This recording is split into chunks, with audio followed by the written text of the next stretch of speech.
Hello दोस्तों, मैं सचिन अरोड़ा एक बार फिर से आप सभी लोगों का स्वागत करता हूं अरोड़ा एजुकेटर के इस ऑफिशियल यूट्यूब प्लेटफॉर्म पे। So I hope you all are doing great. आप सब बहुत बढ़िया होंगे। अगेन आज के सेशन में हम लोग कनेक्ट हो चुके हैं यूपी पीएससी एपीएस कंप्यूटर के बेस्ट 50 क्वेश्चंस के साथ। वही पेपर जैसे कि आपको एग्जाम में मिलेगा, सेम टू सेम पेपर के पैटर्न के साथ 50 क्वेश्चंस, और एग्जाम डेट है 7th of January. Admit card भी आ चुके हैं। आप लोगों ने एडमिट कार्ड जरूर चेक कर लिए होंगे। आज के सेशन में टारगेट रखते हैं 44 क्वेश्चंस का। तो आउट ऑफ 50 क्या 44 प्लस स्कोर कर पाते हैं? अगर आंसर है यस, तो डेफिनेटली एग्जाम में आप बेटर स्कोर कर पाएंगे। बिल्कुल एग्जाम के तरीके से ही सेम टू सेम यही पैटर्न आपको देखने को मिलेगा। डे 1, डे 2, डे 3 सेशंस देखने के बाद आप लोगों ने कहा कि सर स्कोर बढ़िया कर पा रहे हैं, लग रहा है कि इस बार कंप्यूटर में 50 में 50 स्कोर कर पाएंगे। और जी हां, ये आपकी मेहनत ही तो है, ये आपके डेडिकेशन ही तो है, ये आपकी वो स्ट्रगल है जो आपने अभी तक करी है। और अब वो समय आ चुका है कि जब आप अपनी इस मेहनत को इंप्लीमेंट कर पाए और फाइनली सिलेक्शन की तरफ एक कदम बढ़ा पाए। तो कंप्यूटर है तो कंप्यूटर स्कोरिंग सब्जेक्ट है, डरने की बिल्कुल भी बात नहीं है। यहां से student full out of full score करते हैं और आप भी करेंगे। तो चलिए एक बार एनालाइज करने की कोशिश करते हैं कि आप कितना स्कोर कर पाते हैं और आपकी प्रिपरेशन का लेवल कैसा है। साथ ही साथ वो कैंडिडेट्स जिनको लग रहा है कि कंप्यूटर एक वीक पॉइंट हो सकता है, कंप्यूटर में हो सकता है कि उनका कॉन्फिडेंस ना आ रहा हो, क्या करें, इस इतने कम समय में कैसे प्रिपरेशन की जा सकती है। वो कैंडिडेट्स जो इस कोर्स से जुड़े हुए हैं उनको बढ़िया तरीके से रिवीजन करना है, मॉक टेस्ट का पीडीएफ से रिवाइज करना है, और आखिरी समय पर एक बार वीडियोस को फिर से देखना है। वो कैंडिडेट्स जो अभी तक इस कोर्स से जुड़ नहीं पाए हैं और चाहते हैं कि जुड़ना, अब देखिए एग्जाम में बहुत कम दिन बचे हैं, आपको 5-5 6-6 घंटे देने ही होंगे। और अगर आप इतने घंटे देने को तैयार हैं तो बिल्कुल कनेक्ट हो जाइए। टोटल वीडियोस रहेंगी 55, 60 आवर्स की टॉपिक वाइज कॉन्सेप्ट, एमसीक्यूज और पीडीएफ के साथ में। कोई भी कंफ्यूजन, कोई भी डाउट है, दिए गए नंबर पे व्हाट्सएप करके भी आप हमसे पूछ सकते हैं। क्या सर इसके अलावा भी कुछ और पढ़ने की रिक्वायरमेंट है? बिल्कुल नहीं, बस जितने सेशंस आपको दिए गए हैं इनको बार बार देखने की रिक्वायरमेंट है, ताकि गलती से भी कोई गलती नहीं होनी चाहिए। सर कैसे एनरोल कर सकते हैं इस पर्टिकुलर कोर्स से? अरोड़ा एजुकेटर एप्लीकेशन को इंस्टॉल करना होगा गूगल प्ले स्टोर या आईओएस स्टोर की मदद से, और फिर आप इससे कनेक्ट कर सकते हैं। तो चलिए बिना किसी देरी के एपीएस के इस खूबसूरत से सेशन को समझने की कोशिश करते हैं। प्रीवियस वाले सेशन में क्वेश्चन मैंने आपसे पूछा था जो कि काफी इंटरेस्टिंग था, एक ऐसा क्वेश्चन जो कि अक्सर एग्जाम में देखा जाता है। क्या आपने सही आंसर किया था इस क्वेश्चन का? एक बार देखिएगा। In dash protocol the mail content can be read partially before it is downloaded into the system. वो कौन सी प्रोटोकॉल है जिसमें मेल सामग्री को सिस्टम में डाउनलोड करने से पहले आंशिक रूप से पढ़ा जा सकता है? IMAP, POP3, माइम या SMTP? हम लोग जानते हैं कि मेल को एक्सेस करने के लिए दो ही प्रोटोकॉल का यूज करते हैं, या तो वो IMAP होती है, इंटरनेट मैसेज एक्सेस प्रोटोकॉल, या तो POP3 होती है। लेकिन यहां पर हम बात कर रहे हैं डाउनलोड करने की partially, read partially before it is downloaded. Download होने से पहले हम रीड कर पाए मेल को, और ये पॉसिबिलिटी किसकी है? IMAP के थ्रू ये फैसिलिटी प्रोवाइड की जाती है। यानी करेक्ट आंसर होने वाला है internet message access protocol, means first is the right one. Clear है?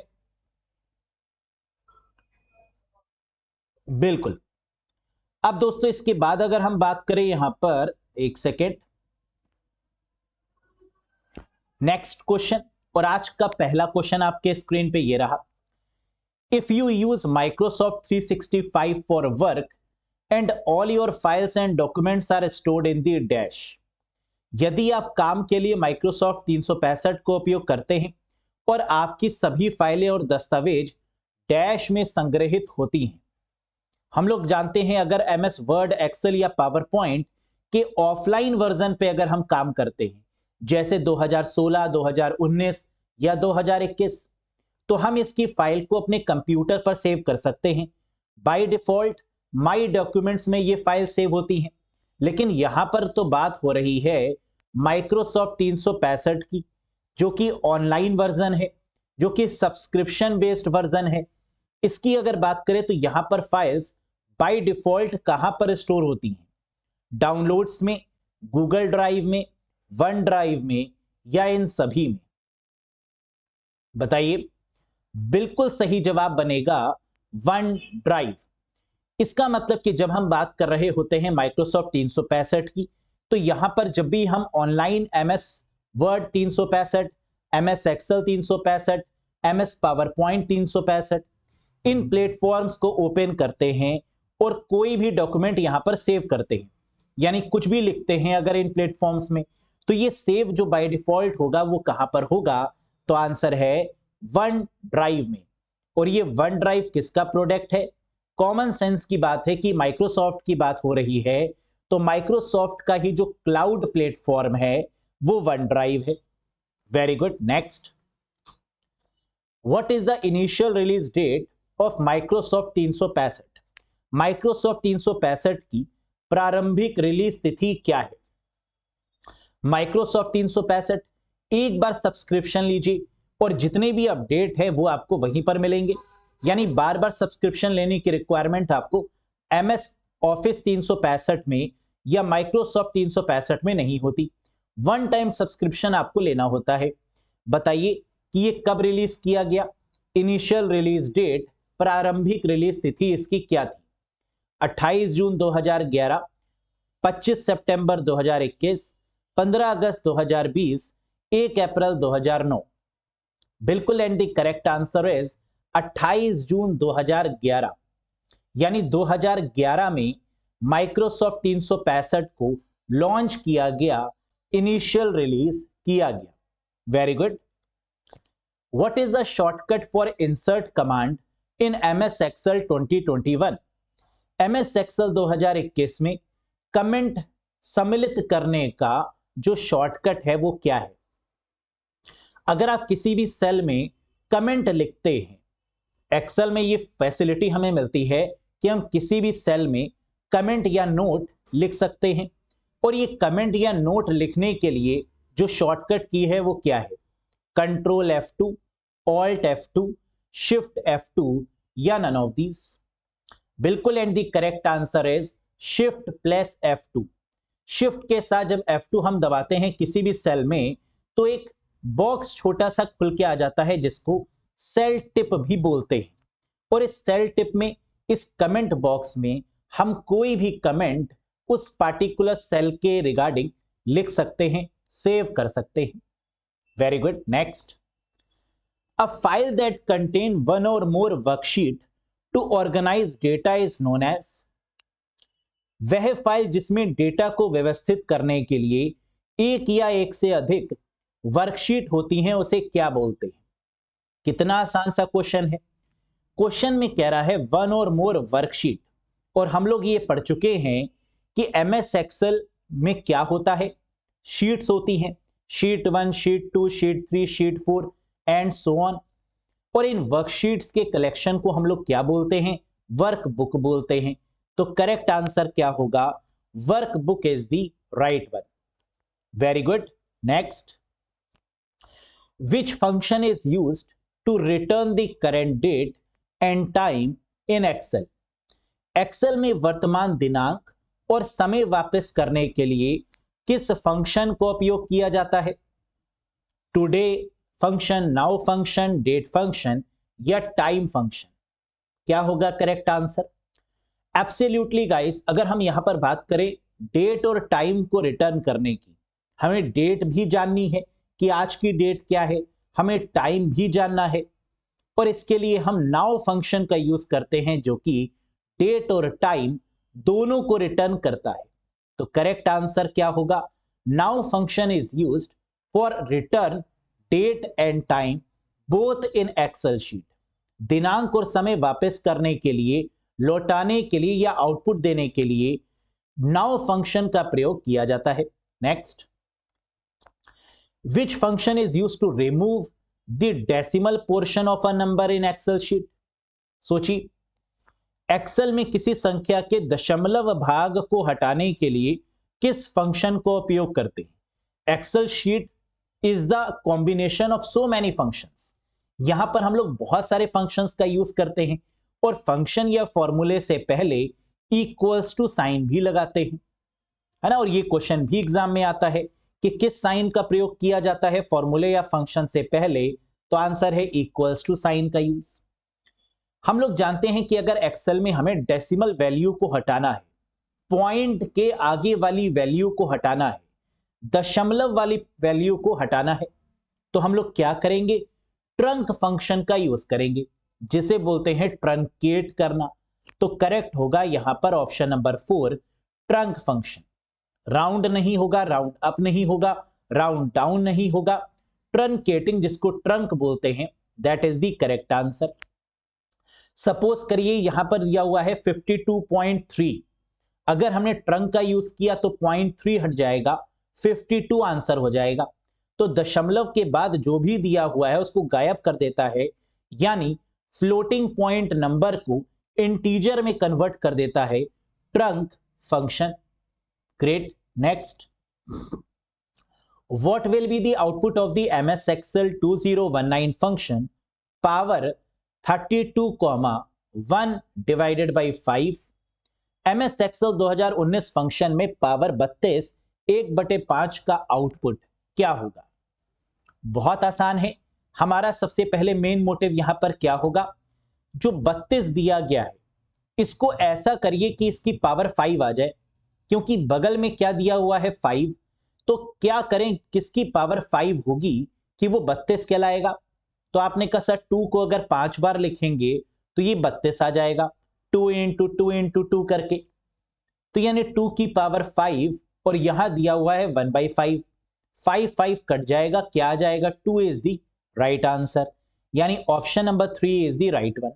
एक बार फिर से देखिए, ये जो 32,1 डिवाइडेड बाई 5 है, क्या इसको हम ऐसे लिख सकते हैं, 2 को 5 बार मल्टीप्लाई और 1/5, बिल्कुल लिख सकते हैं। 2 की पावर 5 लिख दिया और 1/5 ऊपर है, 5 और 5 क्या हो गया, कैंसिल आउट, तो आंसर क्या मिल गया, 2 is the right one. Great. Next, what is the smallest and largest font size available in font size tool formatting bar in MS PowerPoint 2019 या 2021।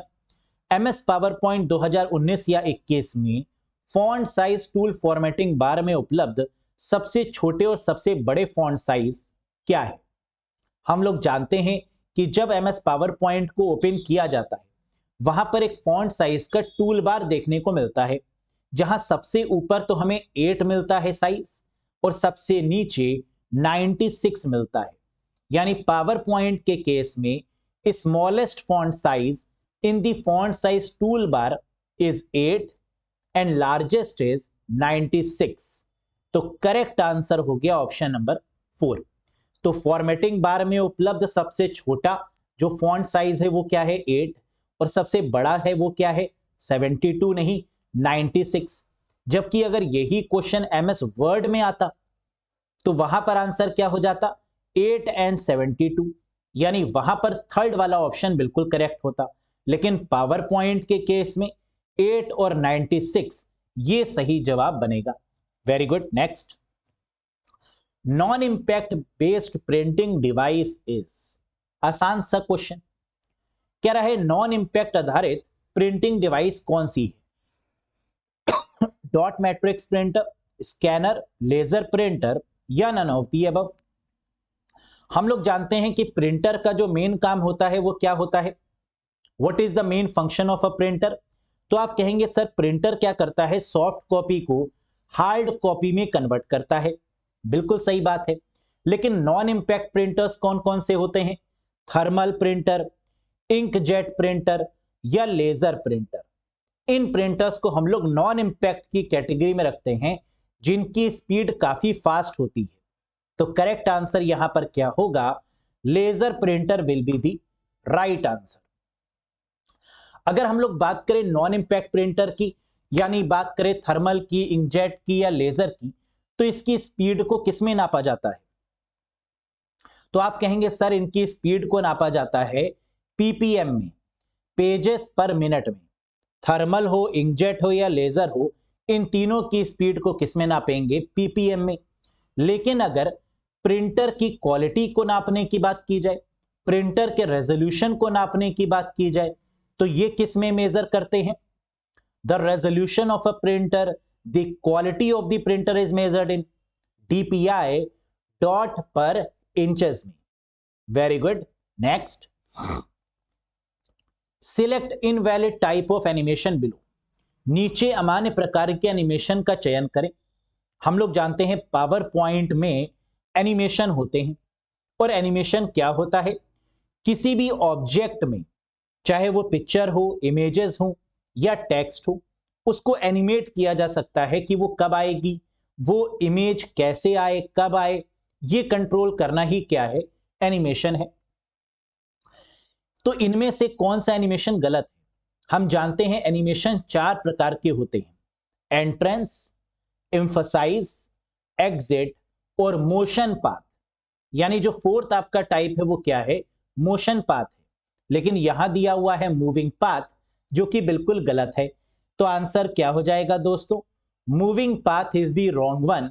इसकी जगह जो करेक्ट होना चाहिए वो क्या है? मोशन पाथ है। तो एग्जाम में क्वेश्चन ये भी आता है कि एनिमेशन के कितने प्रकार हैं, टाइप्स ऑफ एनिमेशन। तो आंसर होगा 4। इस पर करेंगे एक बार विचार: एंट्रेंस, एम्फसाइज, एग्जिट और मोशन पाथ। Very good. अगला क्वेश्चन, क्वेश्चन नंबर 11 पढ़िए। कह रहा है स्प्रेडशीट में, एमएस एक्सेल कहें या स्प्रेडशीट कहें, बात एक ही है। What is the output of the formula is equals to div 10,3। MS spreadsheet में फॉर्मूले का आउटपुट क्या होगा? इज इक्वल्स टू div 10,3 के केस में। तो हमें एक बात समझ में आ रही है, क्या div कोई फंक्शन है? जी नहीं, div is not a function. अगर हमें डिवाइड करना होता है तो हम क्या करते हैं? 10 डिवाइडेड 3 सिंबल का प्रयोग करते हैं। यानी ये तो गलत है बिल्कुल। और अगर कोई फॉर्मूला गलत होगा या किसी फंक्शन का गलत यूज किया होगा तो हैश नेम क्वेश्चन मार्क वाली एरर आने वाली है। यानी करेक्ट आंसर होगा फोर्थ वन। जब भी हम एक्सेल में कोई फॉर्मूला सही से नहीं लिखते, तब हैश नेम क्वेश्चन मार्क का एरर शो होता है। और ये रॉन्ग फॉर्मूले के केस में भी हो सकता है या मिस स्पेल फॉर्मूला के केस में भी हो सकता है। या तो हमने कोई फॉर्मूला गलत लिख दिया या तो हमने उसकी स्पेलिंग गलत लिख दी।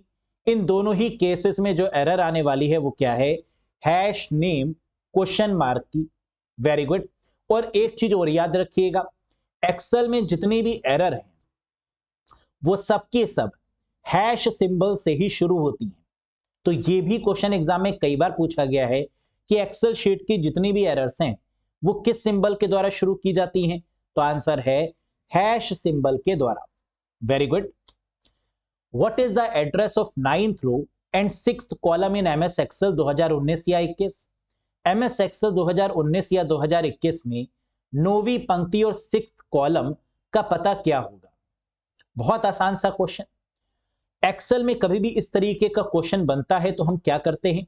पहले कॉलम होती है फिर रो होता ही। इसका मतलब पहले कॉलम लिखेंगे फिर रो लिखेंगे। कॉलम क्या दिया हुआ है? 6, रो कितनी गिवन है? 9। लेकिन कॉलम को लिखते हैं अल्फाबेट में और रोज को लिखते हैं नंबर्स में।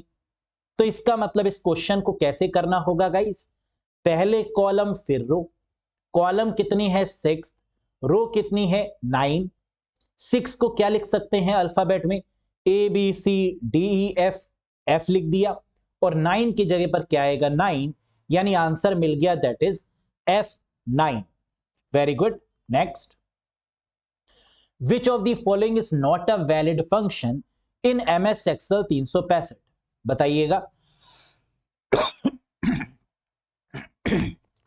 कह रहा है निम्नलिखित में से कौन सा MS एक्सेल 365 में वैध कार्य नहीं है? सोचो, कौन सा फंक्शन वैलिड नहीं है?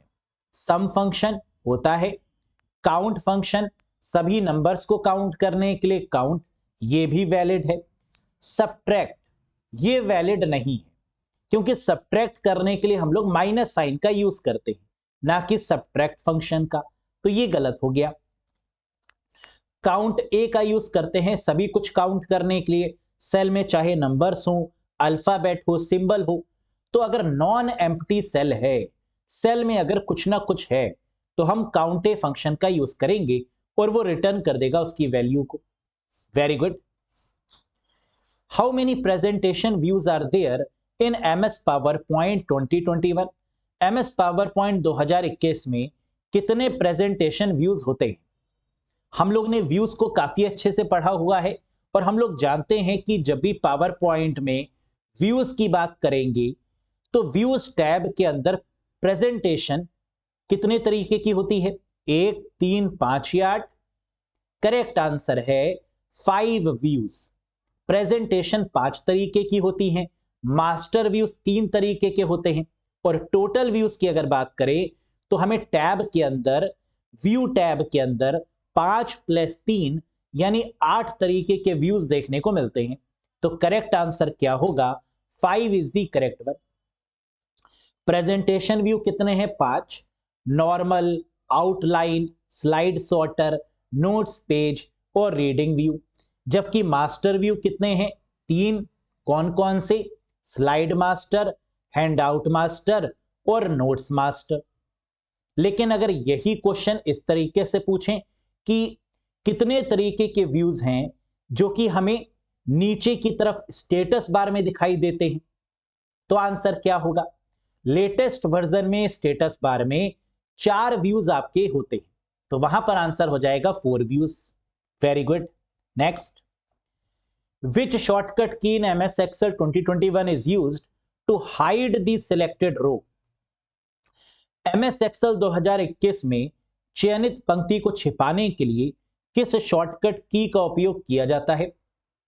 हम लोग जानते हैं कि अगर एक्सेल शीट की बात की जाए, रोज को अगर हमें क्या करना है? हाइड करना है, छुपाना है, तो क्या करेंगे?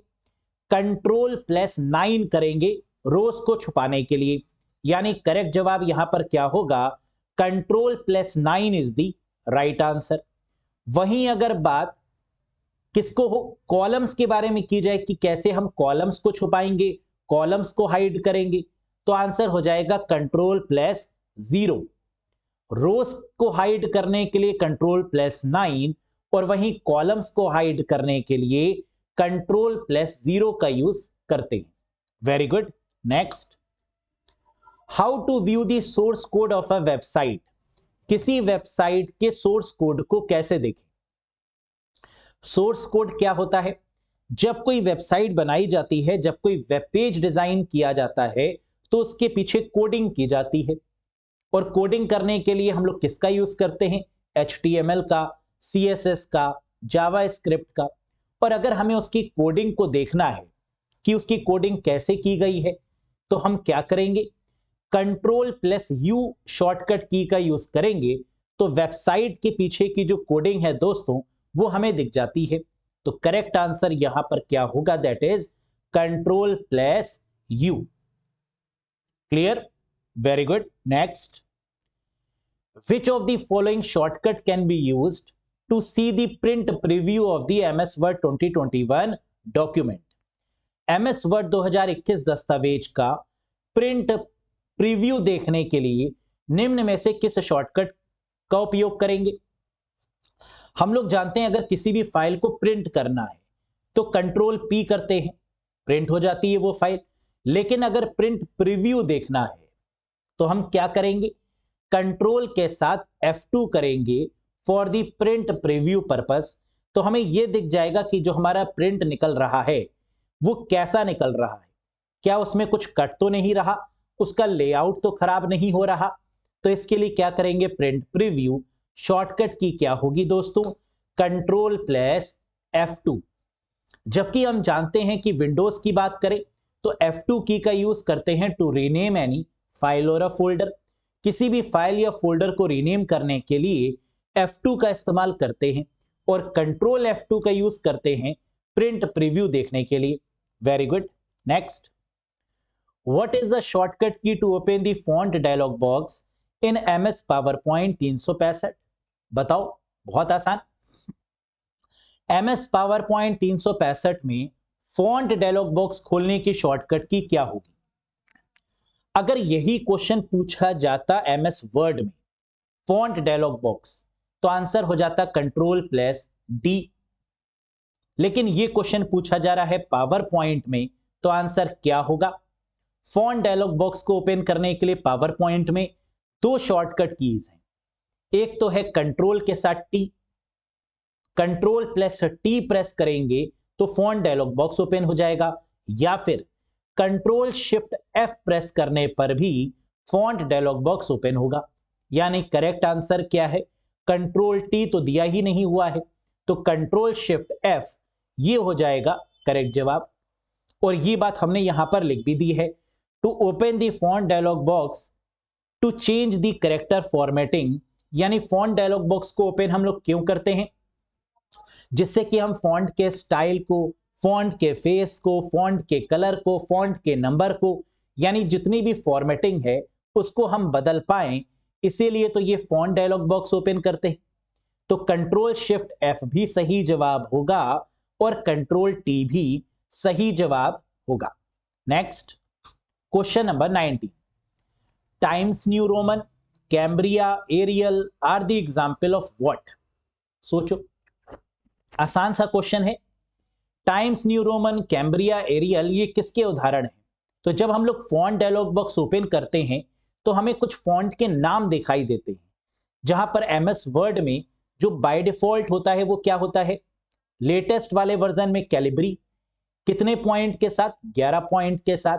और अगर पुराने वाले वर्जन में बात करें तो ये होता है टाइम्स न्यू रोमन 12 पॉइंट के साथ। तो ये कैलिब्री, टाइम्स न्यू रोमन ये सब क्या है? फॉन्ट के नाम है। और फॉन्ट के नाम को हम क्या बोलते हैं?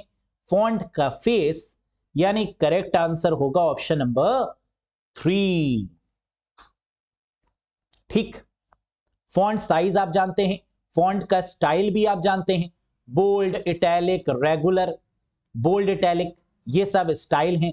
फॉन्ट इफेक्ट भी आप जानते हैं, सुपरस्क्रिप्ट, सबस्क्रिप्ट, इम्बोस, इनग्रेव ये सब क्या है? फॉन्ट के इफेक्ट है।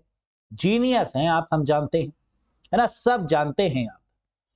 बस एग्जाम में बहुत पेशेंस के साथ आंसर दीजिएगा, जल्दी में नहीं, क्योंकि जल्दी का काम तो शैतान का होता है ना। नजर हटी दुर्घटना घटी, तो बहुत आराम आराम से। How many rows and columns in a table in PowerPoint 365?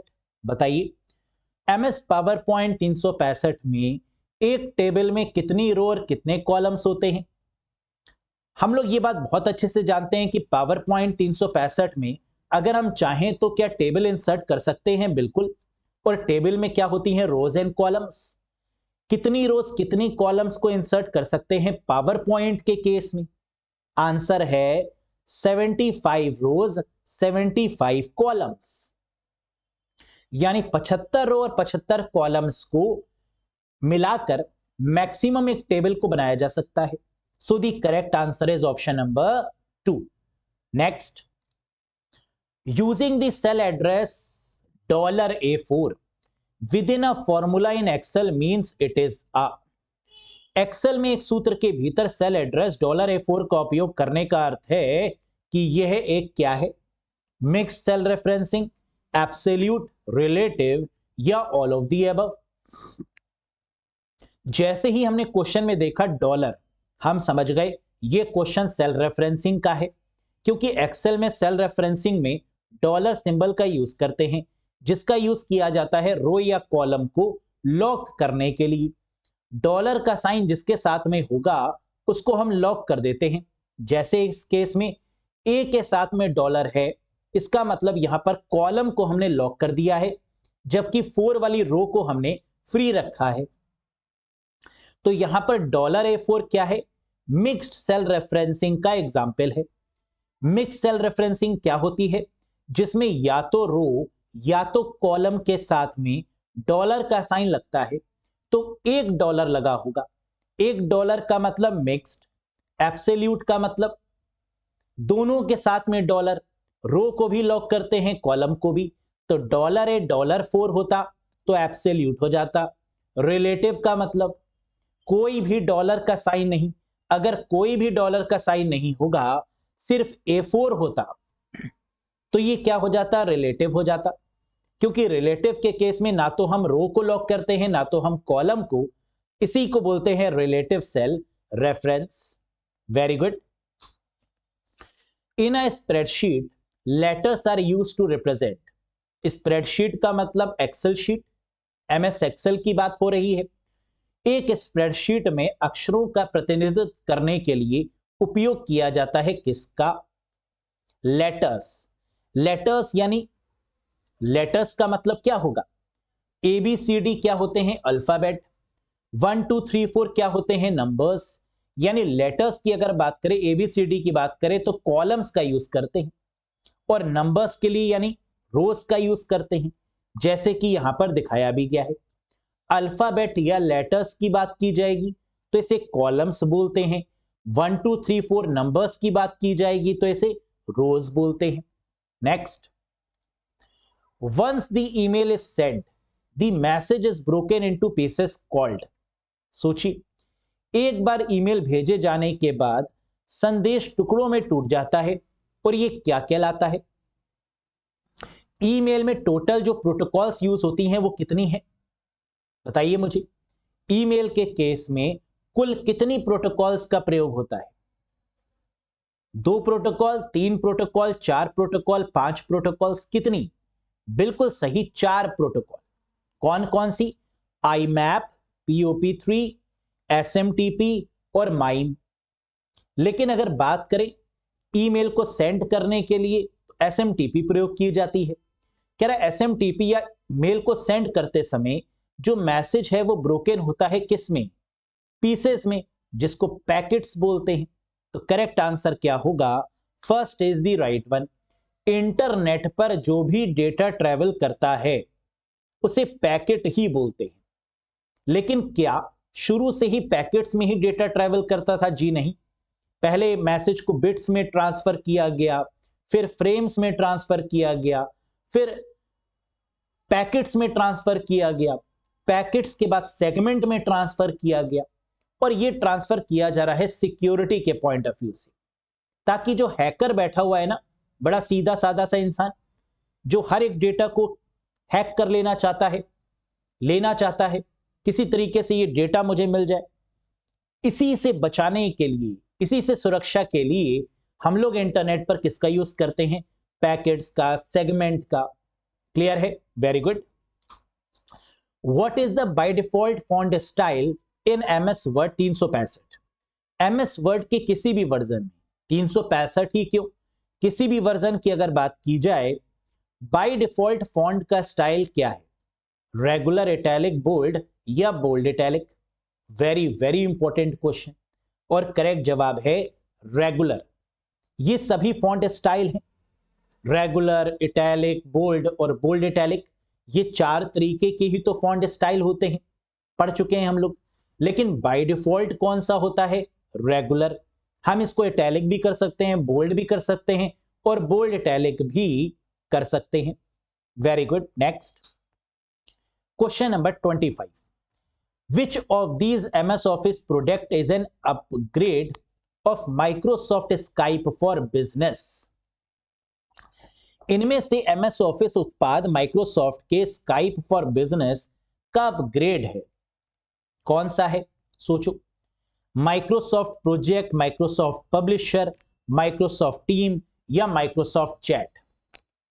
हम लोग एक बात जानते हैं कि Microsoft Skype क्या है या Microsoft Skype for Business क्या है। MS ऑफिस का एक ऐसा सॉफ्टवेयर पैकेज जिसके थ्रू हम लोग वीडियो कॉन्फ्रेंसिंग करते हैं, जिसके थ्रू हम लोग मीटिंग्स ऑर्गेनाइज करते हैं, यह है स्काइप फॉर बिजनेस। लेकिन स्काइप की जगह पर एक नया प्लेटफॉर्म आ चुका है, और वो क्या है दोस्तों, बिल्कुल सही, that is called Microsoft team, यानी third is the right answer. तो अब स्काइप को टाटा बाय बाय कह दिया है, या स्काइप भी मिल रहा है हमें कई केसेस में, और टीम भी मिल रहा है। Next, in browser total dash cookies are allowed. Cookies से क्वेश्चन आएगा ही आएगा। वर्ल्ड वाइड वेब में cookies play a very very crucial role. Cookies क्या होती हैं? टेक्स्ट फाइल होती हैं। क्या करती हैं? सारी ब्राउजिंग के रिकॉर्ड को मेंटेन करती हैं। जो भी सर्च किया जाता है, जो भी वेबसाइट पर आता है, उसकी पूरी डिटेल्स को मैनेज करती है कुकीज। क्या है ये? टेक्स्ट फाइल है। सेंड कौन करता है? सर्वर। स्टोर कहां पर होती है? ब्राउजर में। लेकिन कितनी टोटल कुकीज अलाउड है ब्राउजर में, यानी क्लाइंट में? तो आंसर है 300 कुकीज। यानी इसका आंसर होगा कुल एक ब्राउजर में 300 कुकीज क्या है? अलाउड है। ब्राउजर में कुल 300 कुकीज की अनुमति होती है। Next, to save an existing file with a new name or a new location you should use dash command. किसी मौजूदा फाइल को नए नाम या नए स्थान के साथ सेव करने के लिए आपको डैश कमांड का उपयोग करना चाहिए। एक नई जगह पर हमें उस फाइल को लेकर जाना है नए नाम के साथ। क्या करेंगे? सेव एज का यूज करेंगे। जैसे ही हम सेव एज करेंगे क्या होगा? एक save as dialog box open हो जाएगा, और save as dialog box open होते ही वो हमसे लोकेशन मांगेगा और हमसे फाइल का नाम मांगेगा। तो लोकेशन दे देंगे, फाइल का नाम दे देंगे और सेव कर देंगे। लेकिन अगर किसी एग्जिस्टिंग फाइल, किसी मौजूदा फाइल में अगर हमें बदलाव करने हैं, हमें चेंजेस करने हैं, मॉडिफिकेशंस करने हैं, तो हम सेव कर देंगे। सेव एज की जो फंक्शन की होती है वो क्या है? F12। सेव करने की क्या होती है शॉर्टकट की? Control S for the save, F12 for the save as. Save and replace तो होता ही नहीं है कुछ, फाइंड एंड रिप्लेस होता है। और फाइंड एंड रिप्लेस की शॉर्टकट की क्या है ये भी बता दीजिए। Control H for find and replace. Very good. Next, in MS Word 365 which shortcut key is use to remove the paragraph formatting. MS Word 365 में पैराग्राफ की फॉर्मेटिंग को हटाने के लिए किस शॉर्टकट की का प्रयोग करते हैं? बहुत बार पूछा गया क्वेश्चन है। It is a very very very important one. बताओ, control P, control shift P, control G या कंट्रोल Q? कंट्रोल P तो प्रिंट के लिए होगा, कंट्रोल G गो टू के लिए होगा, और कंट्रोल Q पैराग्राफ फॉर्मेटिंग को रिमूव करने के लिए होगा। तो करेक्ट आंसर मिल चुका है, that is control plus Q। ये क्वेश्चन ऐसे भी पूछा जाता है कि कंट्रोल Q का प्रयोग क्यों करते हैं MS वर्ड में? तो आंसर हो जाएगा टू रिमूव पैराग्राफ फॉर्मेटिंग, किसी भी पैराग्राफ फॉर्मेटिंग को हटाने के लिए। Next, the open source software version of Netscape is. Netscape का ओपन सोर्स सॉफ्टवेयर संस्करण क्या है? हम लोग एक बात बहुत अच्छे से जानते हैं कि ओपन सोर्स का मतलब होता है फ्री ऑफ कॉस्ट, या जिसको हम एडिट भी कर पाए। ऐसे सॉफ्टवेयर जो बिल्कुल मुफ्त हैं और जिनमें एडिटिंग भी पॉसिबल है, उन्हें बोलेंगे ओपन सोर्स। और नेटस्केप का ओपन सोर्स सॉफ्टवेयर या ब्राउजर कौन सा है? करेक्ट आंसर है मोजिला फायरफॉक्स। मोजिला फायरफॉक्स, जिसके ऊपर एक एनिमल बना हुआ है। और ये एनिमल कौन सा है गाइस? मुझे कमेंट करके बताइएगा कि इसके ऊपर जो एनिमल बना हुआ है वो कौन सा है। Next, dash is a method of accessing and storing mail on a mail server. सोचिए, मेल सर्वर पर मेल को एक्सेस करने और स्टोर करने की एक विधि है। क्या है? एक्सेस करने के लिए या तो POP3 होगा या तो IMAP होगा, क्योंकि एक्सेस करना, रिट्रीव करना और निकालने के लिए, मेल को रीड करने के लिए हम लोग या तो POP3 का यूज करते हैं या IMAP का। लेकिन बात किसकी हो रही है? मेल सर्वर की। और मेल सर्वर के केस में हमेशा आंसर क्या बनेगा? IMAP बनेगा। यानी करेक्ट आंसर होगा internet message access protocol. IMAP mail server पर मेल को एक्सेस करने और स्टोर करने की एक विधि है, एक मैकेनिज्म है। Next, in MS Word 365 different meanings of words in a document can be searched from. MS Word 365 में एक दस्तावेज में शब्दों को विभिन्न अर्थ कहां से खोजा जा सकता है। विभिन्न अर्थ खोजने का मतलब सिनोनिम या एंटोनिम, समानार्थी शब्द या विलोम शब्द कहां से सर्च करेंगे? डिक्शनरी, गूगल, थेसोरस या स्पेलिंग। हम लोग जानते हैं MS वर्ड में एक प्रूफिंग नाम का हमें मिलता है और प्रूफिंग पे जब हम क्लिक करते हैं तो हमें थेसोरस और स्पेलिंग जैसे ऑप्शंस मिल जाते हैं। यहां पर सही जवाब होगा थेसोरस फॉर द एंटोनिम और सिनोनिम पर्पस। थेसोरस की दोस्तों बात करें तो इसकी जो शॉर्टकट की है वो क्या है? शिफ्ट F7 है। जबकि F7 फंक्शन की मदद से हम क्या करते हैं? स्पेलिंग और ग्रामेटिकल एरर को रिमूव करते हैं। तो स्पेलिंग और ग्रामेटिकल जो आपका डायलॉग बॉक्स ओपन होता है उसकी शॉर्टकट की है F7 और शिफ्ट F7 किसकी है? थेसोरस की। यह भी बहुत बार पूछा गया question. Next, in power point themes could be found under. यह तो गलती से भी गलती नहीं होनी चाहिए। पावर पॉइंट में थीम्स को किसके अंतर्गत पाया जा सकता है? हम लोग जानते हैं पावर पॉइंट में एक टैब दिया हुआ है थीम्स, और ये थीम्स के अंदर हमें क्या देखने को मिलता है? जब हम लोग डिजाइन पर क्लिक करते हैं तो थीम्स ओपन हो जाती हैं और जिस भी तरीके की थीम हम चाहें वो हम इंप्लीमेंट कर सकते हैं। कुछ इस तरीके से पावर पॉइंट ओपन किया, डिजाइन टैब पर क्लिक किया, कई सारी थीम्स हमें यहां पर देखने को मिल गई। अब इसमें से जो भी हम थीम अप्लाई करना चाहते हैं वो सभी स्लाइड पर अप्लाई हो जाएगी।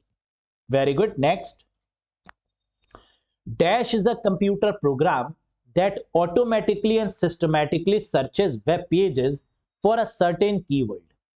डैश एक कंप्यूटर प्रोग्राम है जो स्वचालित रूप से और व्यवस्थित रूप से कुछ कीवर्ड्स के लिए वेब पेज को खोजता है। तो वेब पेज को सर्च करने के लिए किसका यूज करते हैं? ब्राउजर का, सर्च इंजन का, वेब क्रॉलर का या वेब बॉट्स का? बिल्कुल आपकी पार की नजर और निर्मा सुपर, करेक्ट जवाब होगा वेब क्रॉलर। अगर हम बात करें सर्च इंजन में तो सर्च इंजन में जो कीवर्ड सर्च होते हैं वो किसकी मदद से होते हैं? वेब क्रॉलर की मदद से। और यही तो वेब क्रॉलर का काम होता है। इसे वेब स्पाइडर भी बोलते हैं। वेब क्रॉलर कहें या वेब स्पाइडर एक ही बात है। Next, which language does MS Word use to create a macros. Macros बनाने के लिए MS वर्ड किस भाषा का उपयोग करता है? वी नो वेरी वेल कि MS वर्ड, एक्सेल या पावर पॉइंट सभी में मैक्रोस का यूज करते हैं। किस पर्पस से? जो बार बार टास्क करना होता है उसको रिकॉर्ड करने के लिए, रेपिटेटिव टास्क को रिकॉर्ड करने के लिए मैक्रोस का यूज करते हैं। और इसकी जो शॉर्टकट की है वो क्या है? Alt F8। मैक्रोस को देखने के लिए शॉर्टकट की Alt F8। मैक्रोस किस टैब में दिखाई देता है? व्यूज में। और जब आप व्यूज पे मैक्रोस पे क्लिक करते हैं तो कितने ऑप्शन होते हैं? 3 ऑप्शंस वहां पर आते हैं। यहां पर क्या कह रहा है कि मैक्रोस को किस लैंग्वेज के द्वारा बनाया जाता है?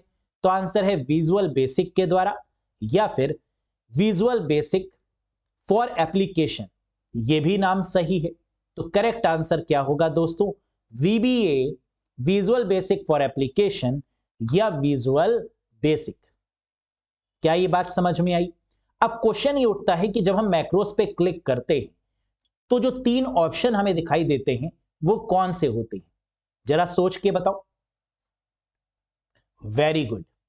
जो 3 ऑप्शंस हमें दिखाई देते हैं वो है view macros, record macros, stop recording और पॉज रिकॉर्डिंग। ये एक ही पर होता है। हम पॉज भी कर सकते हैं और हम स्टॉप यानी स्टार्ट भी कर सकते हैं। तो व्यू कर सकते हैं मैक्रोस को, रिकॉर्ड कर सकते हैं मैक्रोस को, स्टार्ट कर सकते हैं रिकॉर्डिंग को और पॉज कर सकते हैं रिकॉर्डिंग को।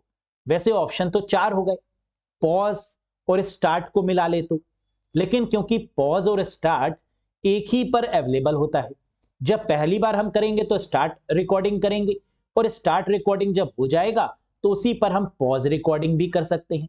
रिकॉर्डिंग को पॉज भी कर सकते हैं। क्या ये बात समझ में आई? तो view, record and pause recording, या फिर व्यू, रिकॉर्ड या start recording are the 3 options available under this macros tab. Very good. Next, MS Excel dash feature can help you to fully display longer text in a cell without it overflowing to other cell। बताओ, MS Excel dash सुविधा आपको एक cell में लंबे text को अन्य cell में overflow किए बिना पूरी तरह से प्रदर्शित करने में मदद कर सकती है। अगर हमें एक सेल के अंदर ही सारा कंटेंट लिखना है और हम चाहते हैं कि वो दूसरे सेल तक ना पहुंचे, तो हम क्या करेंगे? रैप टेक्स्ट का यूज करेंगे। वर्ड रैप कह सकते हैं, रैप टेक्स्ट कह सकते हैं, और इसकी मदद से हम क्या करते हैं? एक सेल के अंदर ही पूरा कंटेंट लिख सकते हैं। वो ऑटोमेटिकली आपकी सेल बड़ी होती जाएगी और उस सेल के अंदर सारा कंटेंट फिट हो जाएगा। तो आंसर क्या होगा दोस्तों? Wrap text. कुछ इस तरीके से होम पर जाइए, रैप टेक्स्ट पे जाइए और किसी भी सेल पर रैप टेक्स्ट को अप्लाई कर दीजिए, तो क्या होगा? कंटेंट ओवरफ्लो नहीं होगा, सेल के अंदर ही कंटेंट रहेगा। That is called wrap text. Next, which peripheral port provides the fastest throughput to laser printer? सोचिए, कौन सा पेरिफेरल पोर्ट लेजर प्रिंटर को सबसे तेज थ्रूपुट प्रदान करता है? लेजर प्रिंटर हो या कोई भी प्रिंटर, प्रिंटर को कनेक्ट करने वाला जो पोर्ट है, आजकल तो यूएसबी, यूनिवर्सल सीरियल बस, लेकिन पहले समय पर इस पोर्ट को क्या बोलते थे? Parallel port. तो करेक्ट आंसर क्या होगा? Parallel port is the correct one. Next, quick access toolbar is present at dash of office button in MS Word. MS Word में ऑफिस बटन के किस तरफ पर क्विक एक्सेस टूलबार मौजूद है? Right side, left side, up या down? क्या होगा आंसर?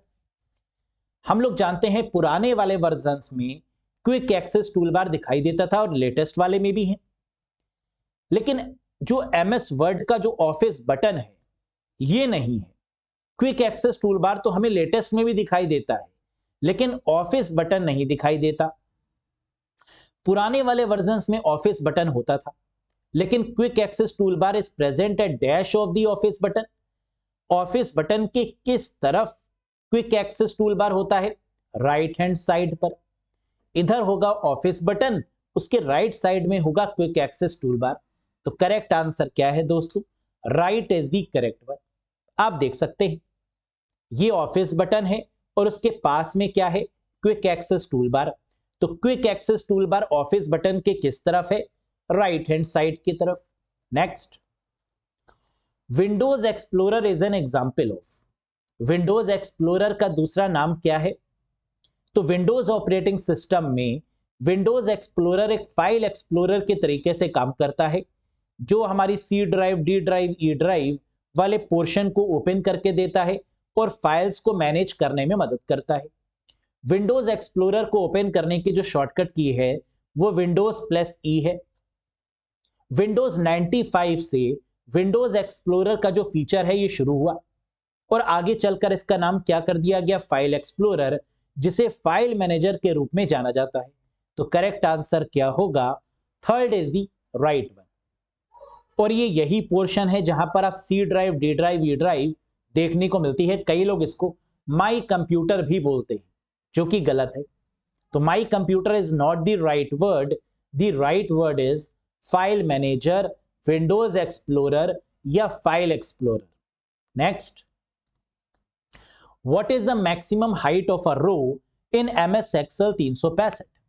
MS Excel 365 में एक पंक्ति की अधिकतम ऊंचाई कितनी होगी? एक रो, हाइट ऑफ अ रो की अगर बात करें तो आंसर क्या होने वाला है? 409 पॉइंट।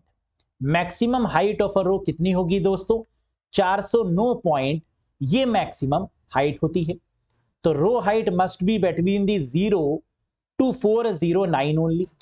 कह रहा है हाइट जो है वो इससे ज्यादा नहीं हो सकती।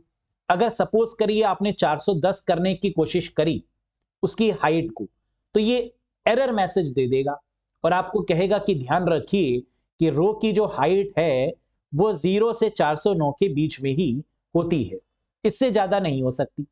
Next, special effect used to introduce slide in a presentation are called. Presentation में स्लाइड्स को पेश करने के लिए उपयोग किए जाने वाले विशेष प्रभावों को क्या कहते हैं? स्लाइड कैसे आएगी और कैसे जाएगी, इसे क्या बोलते हैं? इफेक्ट, कस्टम एनिमेशन, ट्रांजिशन या एनिमेशन? बिल्कुल सही, that is called transition. Slides के मूवमेंट को कंट्रोल करने के लिए हम लोग ट्रांजिशन की मदद लेते हैं, तो आंसर क्या हो गया? That is called transition. None, morph, fade, push, random, ये सब हमारे क्या है? ट्रांजिशंस के एग्जाम्पल हैं।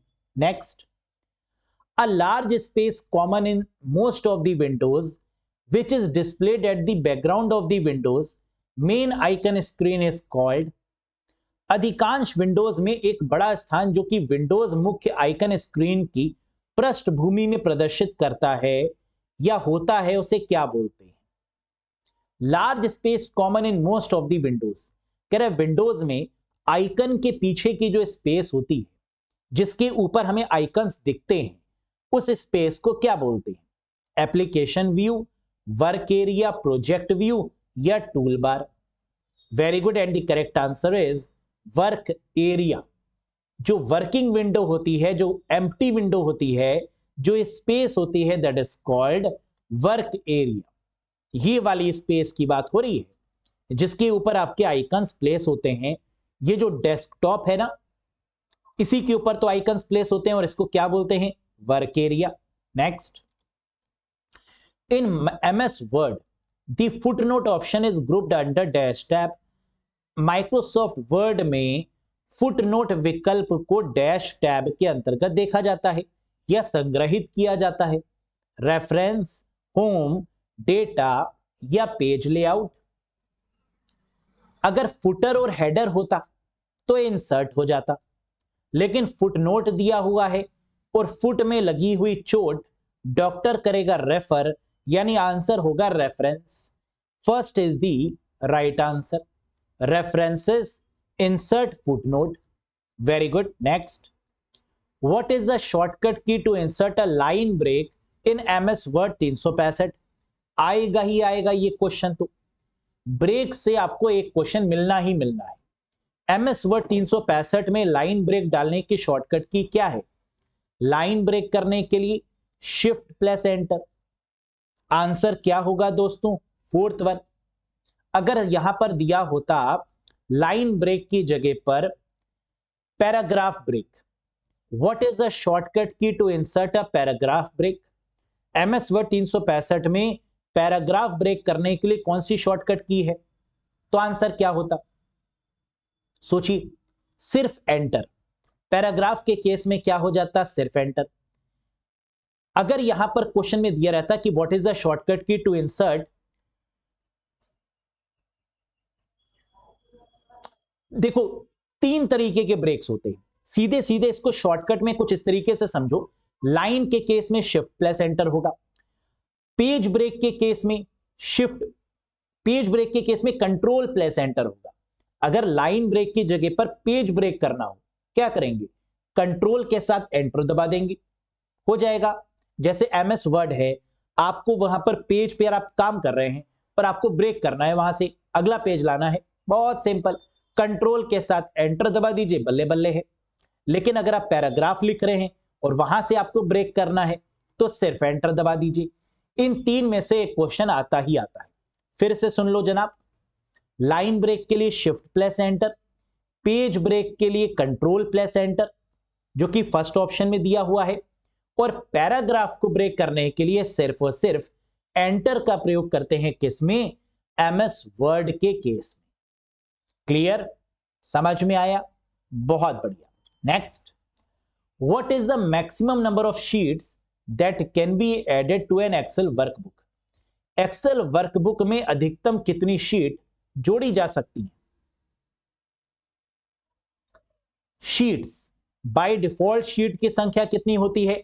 शीट्स की संख्या बाय डिफॉल्ट लेटेस्ट वाले वर्जन में 2016, 19, 21 इन सब केस में क्या होती है? 1।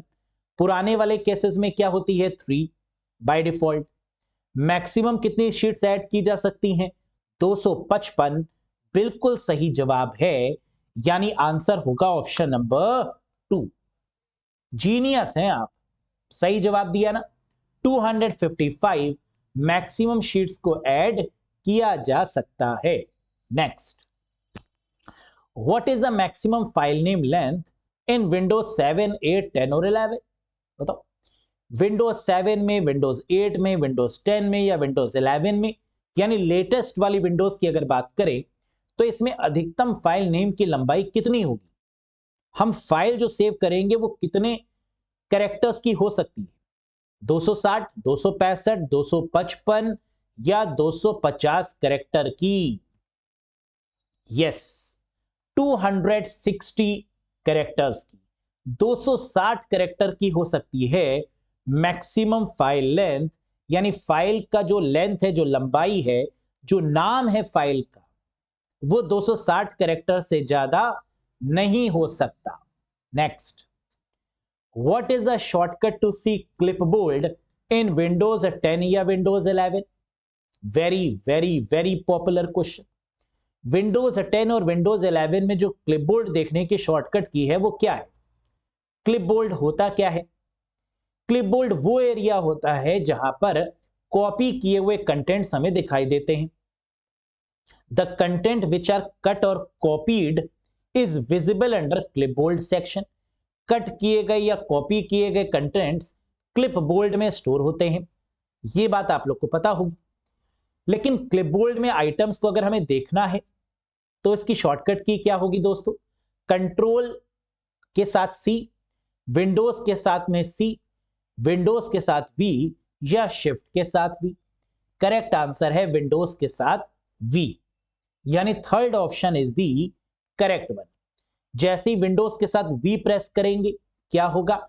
इस तरीके से आपके सामने ओपन हो जाएगा क्लिपबोर्ड का पोर्शन, और यहां पर आप कोई भी कट किए हुए या कॉपी किए हुए कमांड्स को देख सकते हैं, ये विजिबल है। Very good. Next, in Windows 10 और 11 operating system what happen when shift key is press 5 बार, 5 टाइम्स? विंडोज 10 और 11 में ऑपरेटिंग सिस्टम में क्या होता है जब शिफ्ट की को 5 बार दबाते हैं? अगर शिफ्ट की को 5 बार दबाएंगे तो एक आवाज आएगी टुंग करके, और आप स्क्रीन पे देखेंगे तो स्टिकी कीज इनेबल हो चुकी होंगी। तो आंसर क्या होगा दोस्तों? Sticky keys are enable. और ये इनेबल होने से फायदा क्या होगा कि जब भी आप 3 फिंगर की या डबल कीज का प्रयोग कर रहे हैं तो इन कीज को आपको एक साथ दबाने की रिक्वायरमेंट नहीं है, आप उनको एक एक करके भी दबा सकते हैं।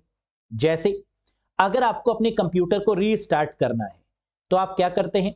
कंट्रोल ऑल्ट और डिलीट प्रेस करते हैं, तो आपका जो टास्क मैनेजर है वो भी ओपन हो सकता है, सिस्टम रीस्टार्ट वाला पैनल भी आ जाएगा और इसके द्वारा आप सिस्टम को रीस्टार्ट कर देंगे।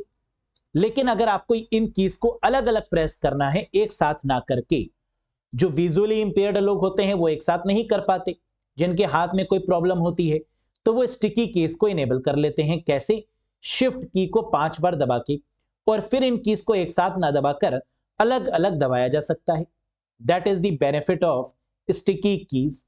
और एग्जाम में ये क्वेश्चन भी पूछते हैं कि स्टिकी कीज को इनेबल करने के लिए किस की को दबाते हैं? तो आंसर है शिफ्ट की को।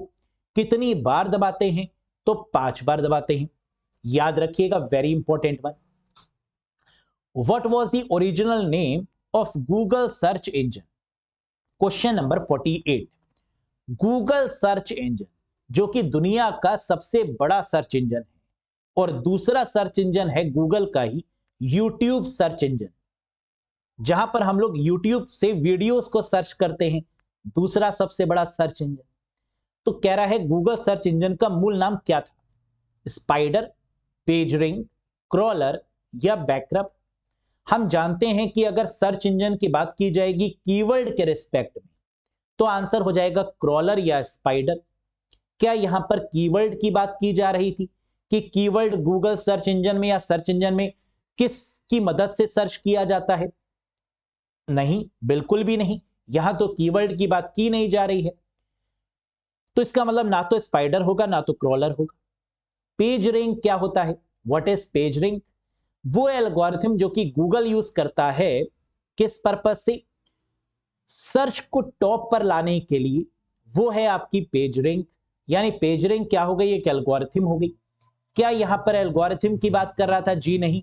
तो यानी पेज रैंक भी नहीं होगा। बचा क्या? BackRub. That is the correct answer.